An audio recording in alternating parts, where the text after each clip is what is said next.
Maintenant, nous posons une question, nous faisons un pas en avant. Quel est le rôle du Saint-Esprit dans tout ça, dans cette parole événement d'abord et la parole sacrement que nous rencontrons dans l'Écriture? Eh bien, il y a le même rapport qu'entre la parole et le souffle.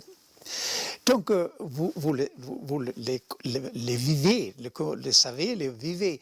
Notre parole a besoin d'un souffle. Je ne pourrais pas vous communier ce que je suis en train de vous dire si ma parole ne prenait mon souffle, mon haleine, pour la véhiculer jusqu'à vous. Eh bien, cette loi fondamentale se réalise aussi avec la parole de Dieu. La parole de Dieu nous est transmise par un souffle.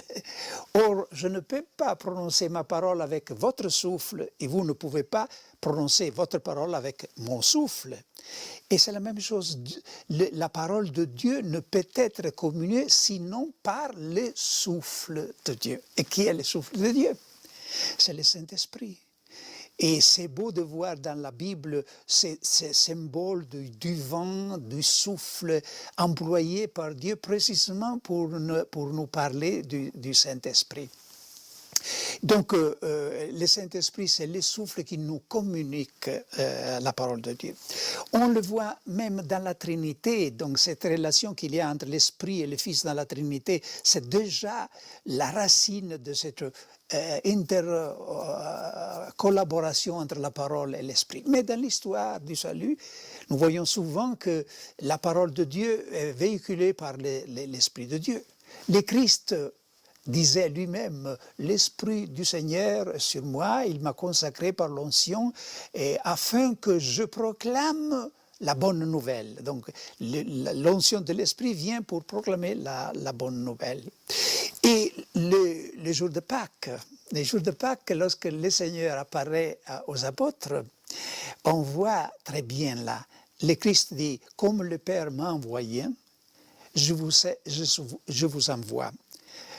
Et en disant ça, il souffla sur eux en disant, recevez l'Esprit Saint.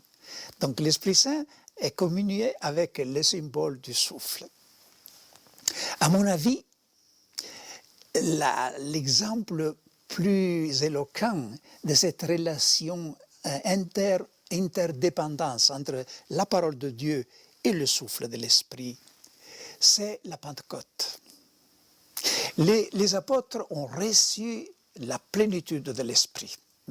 Ils ont été pleins de l'Esprit Saint.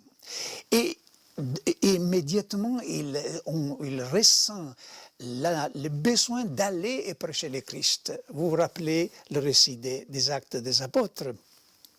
Saint-Pierre sort du cénacle, commence à parler de cette manière enthousiaste que tout le monde entend, mais il a quelque chose de plus fort à dire. Et en effet, à un certain moment, il y a une nouvelle introduction dans le discours de Pierre, mais hommes d'Israël, écoutez cette parole. Je suis de Nazareth. Cet homme qui était approuvé par Dieu, qui faisait du bien, vous l'avez crucifié, Dieu l'a ressuscité, et donc sache toute la maison d'Israël que Dieu l'a constitué Christ et Seigneur. Là, on voit très bien que c'est seulement la Pentecôte, c'est-à-dire la venue de l'Esprit Saint, qui permet à la bonne nouvelle de rayonner. Avant, les apôtres connaissaient les paroles, mais c'était des paroles mortes. On voit aujourd'hui se passer la même chose. C'est seulement lorsque l'Esprit Saint tombe sur une parole que cette parole s'illumine et devient une parole active, rayonnante.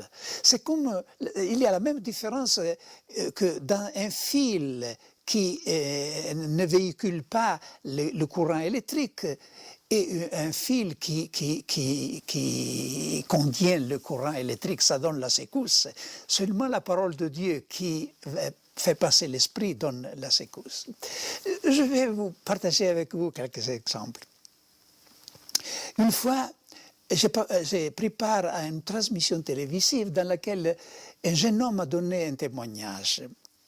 Il était alcoolisé au dernier stade, si bien que sa famille était désespérée, lui-même était tenté de suicide. Il ne pouvait pas même résister 2 heures sans boire. Et il fut invité à une rencontre où on lisait la Bible. Et il était là vraiment sans s'entendre beaucoup de cette rencontre. Mais à un certain moment, quelqu'un prit la Bible, ouvra la Bible et lit un passage de la Bible. Et il y eut une parole qui le foudroya. Et il ressentit qu'il y avait un fait qui passait à travers lui et qu'il pouvait se libérer de l'alcool. Et après, quand il était tenté encore de boire, il courait à ouvrir la Bible à ce point-là. Il lisait cette parole et se sentait de nouveau motivé pour reprendre, jusqu'au point qu'il était complètement libéré.